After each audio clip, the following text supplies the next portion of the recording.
أول شيء السلام، بسم الله الرحمن الرحيم. السلام عليكم. شرفت أخونا الرائد سهيل طلاس القائد العسكري لواء فرسان العسكري. شرفت في الغرفة، غرفة سوريا بلاد الأحرار، غرفة أهل السنة والجماعة، غرفة الجيش الحر، غرفة جبهة النصرة، غرفة كل ثائر ضد هذا النظام الطاغوتي، هذا الدكتاتور بشار لعنه الله، غرفة كل إنسان حر شريف فشو مكان.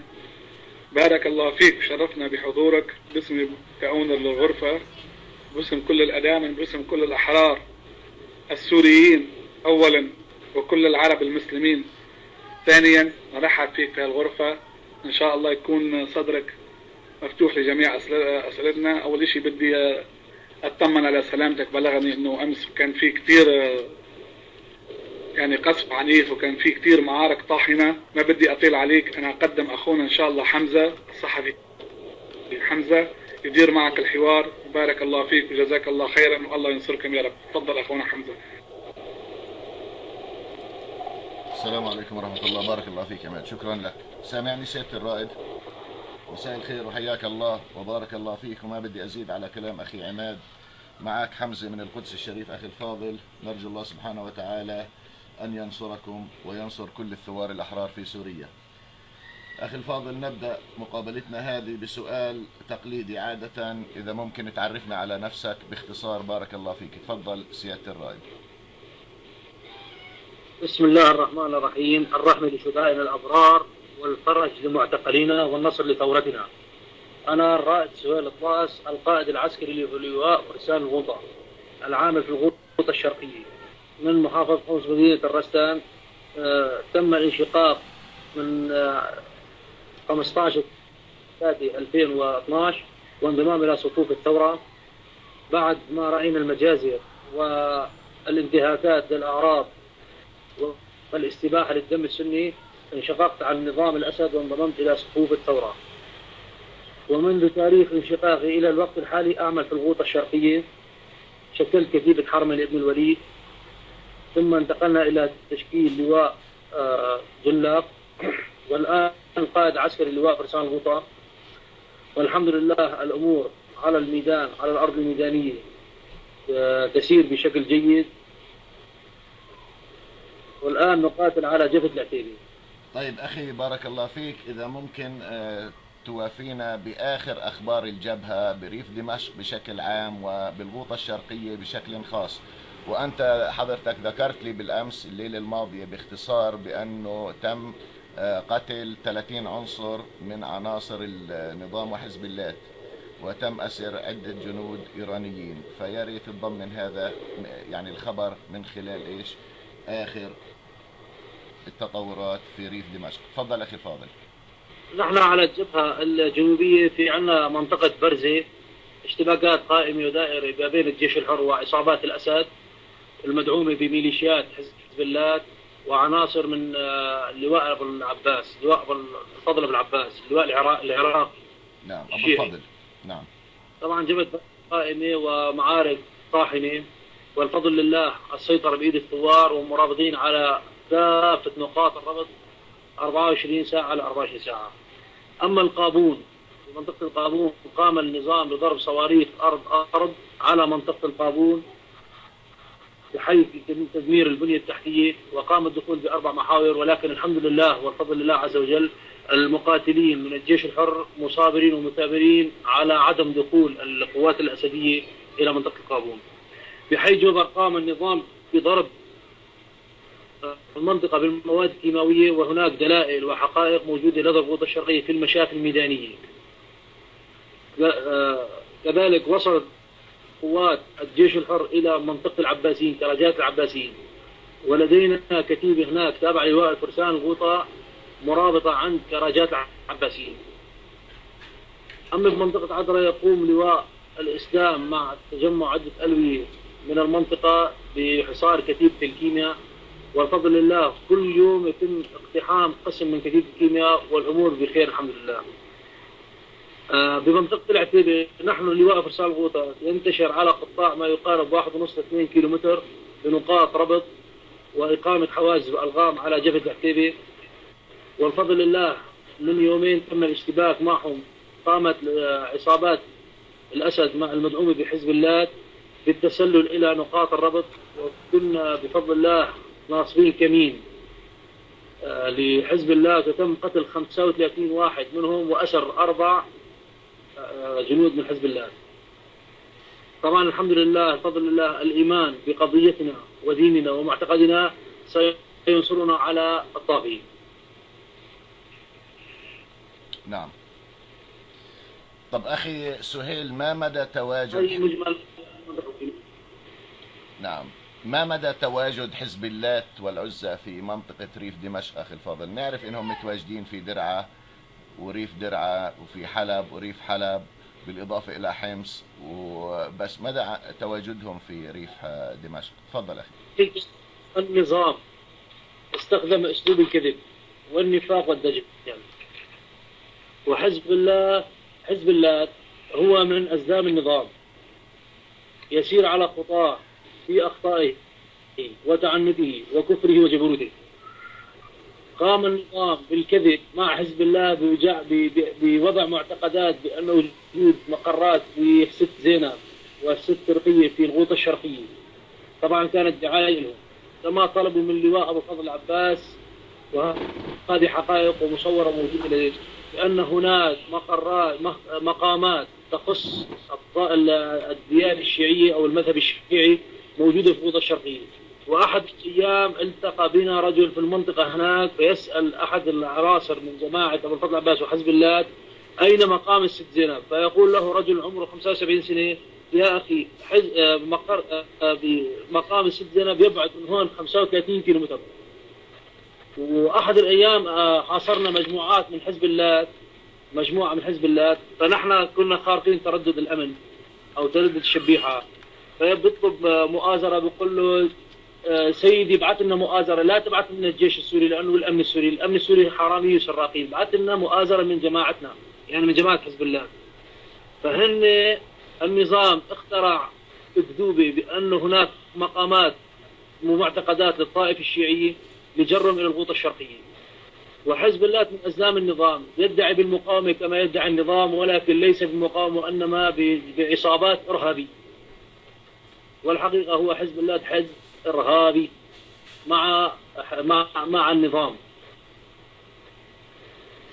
ولا دليل ولا مبرر لدخول الغوطة الشرقية أو المقاتل على أطراف الغوطة الشرقية، لأنه لا يوجد أي مقام يخص لهم. يعني تواجدهم في حلب شايف كيف خير دليل على كلامك يا أخي سهيل. يعني شو فيها حلب؟ وبعدين متى تعرض أهل السنة والجماعة لأي مرقد من مراقد الشيعة سواء كان السيدة زينب أو غيره؟ على أي حال أخي سهيل، بخصوص مؤتمر أصدقاء سوريا الأخير في الدوحة وقبله مؤتمر G8 في إيرلندا الشمالية، نريد أن نسأل بخصوص التسليح أخي، هل وصل إلى الثوار في سوريا خلال الأيام الماضية أسلحة تستطيع أن تكون يعني نوعية، نقول أنها نوعية يعني؟ أخي الكريم، هناك إعلام سمعنا أنه في وصول أسلحة، لكن نحن في المنطقة الغوطة الشرقية منطقة محاصرة من أكثر من 4 شهور ونصف، لا يدخل عليها لا سلاح ولا ذخيرة ولا مواد غازية ولا طبية، بسبب أنه نحن بمنطقة محاصرة. أما المناطق أنا ما عندي اطلاع، ممكن يكون واصل. وإنما نحن بالغوطة الشرقية نعتمد على التصنيع الذاتي. نحن في المنطقة في الغوطة الشرقية، وللأسف هذا النظام الذي قتل الأفكار والأعمال العلمانية لدى سوريا. والله يوجد لدينا كادر علماني يقوم بتصنيع الB10، ويقوم بتصنيع فرقة 23 مضاد طائرات، ويقوم بتصنيع الهاوية وحشوات الهاوية، يقوم بتصنيع راجمات صواريخ، يقوم بتصنيع راجمات ألغام، يقوم تفجيرها على مسافة 1 كيلو. أخي عندنا كادر علماني قام النظام بحرقه خالص، يعني الرجل المناسب في المكان الغير مناسب.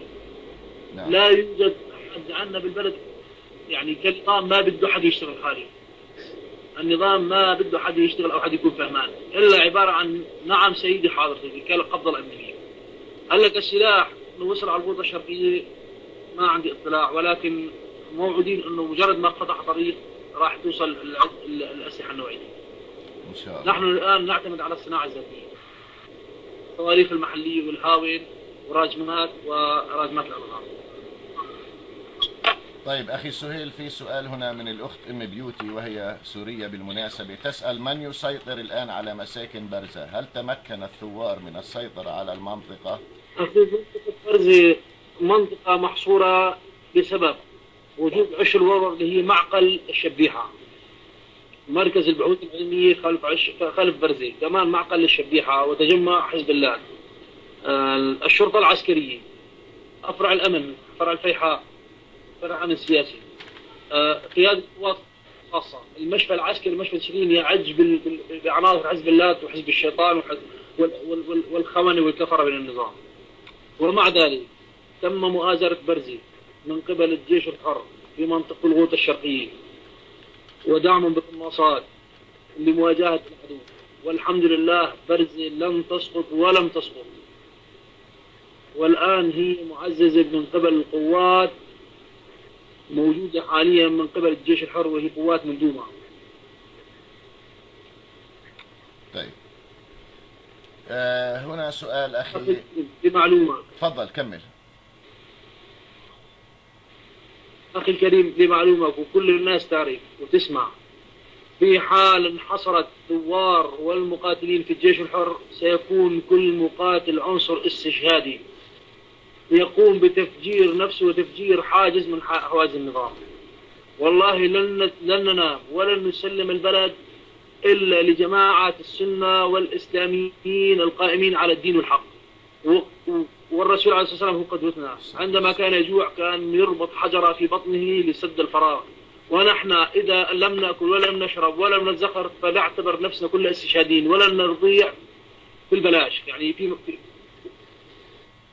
إلا نكون شهداء بإذن الله.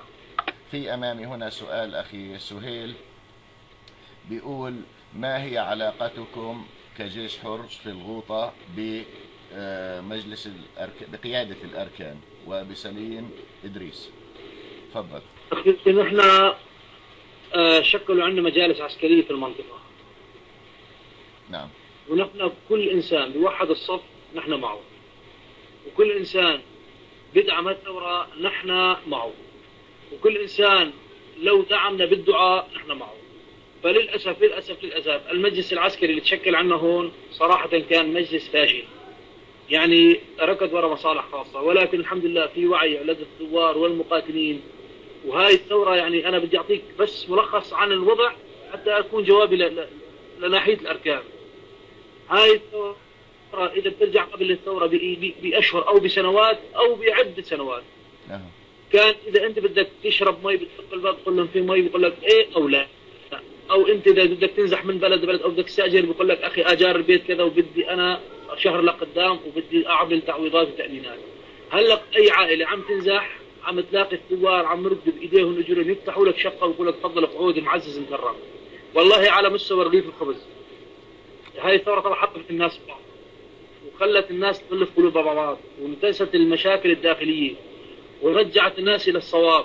والله نحن للأسف المجلس العسكري للأسف حتى الأركان ما قدمت إلا لناس وناس. هلا ممكن ما يكون واصلها أخبار عن بقية الألوية كونه معنا مندوبين برا نحن خارج، أو ممكن عم يبعثوا كثير وعم شيء عم يروح على الطريق أو شيء ناس عم تستثمروا بمآرب أخرى. ولكن الحمد لله الناس تحب بعضها هون وبغض النظر عن الأركان أو عن المجالس العسكرية. فاللواء سليم إدريس إن كان عم يعمل شيء لصالح الثورة يجزى على جهوده والله يعطيه ألف عافية، وإذا كان عم يعمل شيء لمصالحه الخاصة نحن بغنى عنه. اللي طلع ضد بشار الأسد قادر يطلع ضد سليم إدريس، وإذا سليم إدريس عم يقدم للثورة يشكر على جهوده وهو تاج على راسنا. أما كان نحن والله ما أخذنا شيء منه ولا استفدنا منه شيء. نعم. طيب بارك الله فيك. في هنا سؤال الأمامي من سيف بيسأل: ما هو مدى التنسيق بينكم وبين الجماعات الإسلامية كجبهة النصرة مثلا والجماعات الإسلامية الأخرى؟ تفضل أخي. الكريم بالنسبة لموضوع جبهة النصرة مشان الناس أنا بتمنى هذا الكلام يكون يعني علنا. جبهة النصرة يعني هن شباب سوريين وفي ناس من برا، اجوا لنصرة الدين الإسلامي. هلا النظام من فترة طالع واحد قال انه هو من جبهة النصرة وعمل حاله يعني يوصل لمرحلة انه هو كافر. هذا الإعلام النظام حاول يشوه صورة جبهة النصرة. اما كجبهة النصرة انا اللي معاشرهم هون ناس بتصلي بتصوم تتقي الله، المنكرات عنها. كعمل يا اخي عمل والله انا شفت انه نظيف، يعني ما هم من الناس اللي راكدين ولا ورا منصب او ورا مصلحه، عباره عن جماعه جاي يشتغلوا ويروحوا لمنطقه ثانيه ينظفوا البحر. فجبهة النصرة ناس مثلنا مثلهم عم يشتغلوا يا اخي، والله يعطينا الالف عافيه. وصراحه النظام بخاف من جبهة النصرة. النظام بخاف من جبهة النصرة. مش بس النظام يعني. وعم يحاول يحط جبهة النصرة بالواجب عليه حتى يبرهن انه هاي الثوره ثوره ارهابيه وهي الثوره تابعه لتنظيم القاعده. والله وانما جماعه جبهة النصرة الله يجزيهم خير، جماعه عم يشتغلوا على الارض معنا ومرابطين معنا. واحكي لك حادثه صغيره يعني صارت معنا. كنا بمنطقه العتيبه الراجمات شغال علينا متزق المطر، شباب 2 مرابطين على المربط والبقيه كلها عم تقرا قران، كل الشباب عم تقرا قران، والله كانه ما في شيء خالص. فعندنا ايمان وعقيده الجماعه ماشيين عليها، ونحن عندنا قاعده كل يعني على مبدا عدوك صديقك، وكل انسان ضد هالنظام فهو اخي. كل انسان بيقاتل هالنظام معنا على صفنا هو اخرنا، ونحن لا اخفي لك سر، في عندنا كتيبه من الطائفه الدرزيه طبعا قدموا ما قصروا بشهداء وبالمواد الغذائيه وبتسيير امورنا مثلا بالبلد. فنحن معنا ضد اي انسان بيشتغل معنا ضد هالنظام. فجبهة النصرة شباب مثلنا مثلهم جزاهم الله خير مرابطين معنا وعم يشتغلوا معنا ويشكروا على جهودهم. نعم، يعني انت بتقول اخي سهيل النظام يخاف من جبهة النصرة. انا بقول لك اكثر، انا بقول لك الصهاينة بيخافوا من جبهة النصرة، والانظمة العربية بتخاف من جبهة النصرة، والغرب بيخاف من جبهة النصرة. طيب لاثراء الحوار تفضل اخي عماد. تفضل عماد. كان انا عندي سؤال هلا، انا فيما يخص التسليح من سواء من دول المنطقة او بمعنى دول الجوار او من الغرب، هل انتم موافقين على التسليح انهم تاخذوا؟ وشو شروطكم؟ يعني انت بتعرف انه كل انسان بيسلح حدا حيكون عليه شروط. انا بدي اسالك سؤال يعني انتم موافقين على التسليح؟ وهل حاطين يعني انه حتخضعوا لبعض شروطهم او لا؟ اخي الكريم، نحن اجانا ناس من عدة جهات، انا احكيك بشفافيه، وكل تسليح وكل دعم مشروط نحن ما لنا فيه. يعني احد الجهات الداعمه طلبت منا اخي شو بدك $1,000,000 $2,000,000 10 20 تاخذ كله بسرعه عندك، ولكن بدك توقع على وثيقه رئيس الجمهوريه من هالداعمين الموجودين. انا بس اسقط النظام حامل حالي، اما برجع على المؤسسه العسكريه الحديثه او برجع على بلدي اشتغل باعمال الزراعه اللي انا اساسي فلاح. بالمقابل كمان الشاب اللي عندي او الشباب اللي عندي اللي بيشتغل بامور الباطون او بيشتغل بالتجاره او بيشتغل بسائق باص او سائق سياره، كل واحد راح يرجع لعمله. نحن في عندنا دوله ديمقراطيه تنشا من قاعده هي الشعب. فالداعم عندما بتصير عنده شروط معناته انت بدك ولاء، وصراحه نحن ولاءنا لله عز وجل فقط لا غير. اللي بيحب يسلح لاسقاط النظام وبناء دوله حديثه مدنيه تقوم على الاحترام والمحبه والصدق وتنهى عن الفحشاء والمنكر فدعمه مقبول وبنحطه على راسنا. اما اذا له شروط نحن ما صراحه قلت لك نحن استشهاديين مستعدين نكون كل واحد ما حاطط درع يفجر نفسه ولكن بدون شروط. اخي في سؤال من اخونا ابو محمد خالد المطيري من الكويت، بيسأل بيقول قام الشعب الكويتي بالاستعداد بتجهيز 12,000 مقاتل في سوريا أو مجاهد، وفعلا تم تجهيز الآن 10,000 وال2000 القادمين في الطريق إن شاء الله في منطقة ريف حلب. فما رأيك بعطاء الشعب الكويتي للثورة السورية هذا البلد الصغير بحجمه الكبير بعطائه؟ تفضل أخي. أول شيء بالنسبة للشعب الكويتي أجزيهم الخير ويعطيهم ألف عافية. وأي إنسان برجع بقول لك لو بالدعاء يشكر على جهوده. وهذا البلد فعلا بلد قلبه علينا. وطبعا شعبا وحكومة وقيادة. والله نحن نتمنى أنه نكافئهم بالأحسن حتى الرد الجميل. فيا أخي كريم بالنسبة للكويت ما قصرت. وحرب النظام كله على الكويت. حرب النظام كله على دعم من دعم الثورة. فالنظام عم يركض على اساليب صغيره. وتصور يعني لو يعرف النظام شو عم يصير مثلا بالكويت بالنسبه للتبرعات والدعم للسوريين، لكان من بكره الصبح او مو بكره الصبح اليوم بنشره الاخبار اللي كانت يمكن الساعه 8 او 8:30 بيطلعوها، راح يطلعوا لك مظاهرات ضد الحكومه وانحياز ضد الحكومه وتطرف ضد الحكومه. فهل جماعه الكويت الله يجزيهم الخير وشكرا عليهم وشكرا على جهودهم، الله يعطيهم الف عافيه. كل انسان عم يساهم بتقديم لها الثوره يشكر عليه. أخي سهيل، يعني بضيف أبو محمد، هل بتتوقع من الكويت كدولة صغيرة إنه يكون لمساعدتها يعني أي شروط على الثورة السورية؟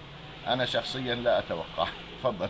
هلا بالنسبة للكويت يعني أول شيء ما شعب مسلم مثلنا مثله وشعوره مثل شعورنا، ونحن عبارة عن شعب واحد في أرضين في بلدين اللي هي بلد سوريا وبلد الكويت. لكن حتما وأكيد طبعا هن اسلام ونحن اسلام، وهن سنه ونحن سنه، وهن عندهم شعور ونحن عندنا شعور، وهن عندهم احساس ونحن عندنا احساس. واللي عم يصير عنا قلب علينا، واللي عم يشوفوه على المجال عم يصير لنا. والله انا اتوقع في ناس، توقعي واكيد ان شاء الله في ناس عم تزعل مثل ما عم نزعل على نفسنا نحن. هاي البلد وقفت معنا من بدايه الثوره ولا تزال واقفه. فيا اخي هالبلد صغيره والله احسن من بلاد كثيره. يعني كيف ما كان احسن من الحكومه العراقيه اللي هي ضد سوريا، واحسن من المتزعمين في الاسلام اللي هن الشيعة الكلاب الخونه اللي موجودين بايران. يعني بلد صغيره عم تقول لك اخي لو بالكلمه نحن معكم، نشكر على جهودها. كان انا سؤالي اللي بدي اسالك اياه يعني حيكون هو نقطتين بصراحه. يعني انا بدي تخفيف معاناه الشعب السوري، يعني حسب رايك وان شاء الله انا بعرفك يعني موضوعيتك وصراحتك، لامتى النظام حيظل صامد؟ يعني هي اول سؤال، لامتى النظام حيظل صامد؟ ثاني اشي، شو الاشياء اللي تساعدكم لتنتهوا المعركه وتقوموا باقامه دولتكم؟ وبعرف انكم انا بعرف الحديث ما ضاع حق وراءه طالب، وانه انتم اهل الشام حتى تقودون الامه. يعني شو المطلوب؟ يعني مطلوب مال، سلاح، رجال، يعني شو المطلوب حتى تنتصروا ان شاء الله؟ تفضل المايك. أخي بالنسبة للنظام إيمت بسقط، نحن صراحة ما عم نقاتل النظام، نحن عم نقاتل إيران وحزب الله بسلاح روسي. يعني عم نقاتل ثلاث دول أو 3 منظمات، المنظمة الروسية وليست هي مو دولة، منظمة روسية إرهابية، والمنظمة الصفوية الشيعية اللي هي عم تدعم النظام، وحزب الله. نحن لو عم نقاتل النظام لحاله بسلاح الموجود اللي كان معه نحن خلصنا من أول 6 شهور.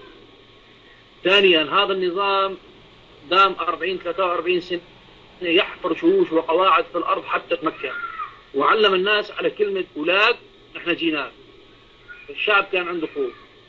ثانيا أنا كضابط كنت بالجيش، كان عندنا شيء اسمه نشرة سياسية وإعلام صباحي. قامت مجموعات تكفيرية وإرهابية بحرق محاصيل، بقتل، باغتيال، بخطف، باعتداء، في كذا.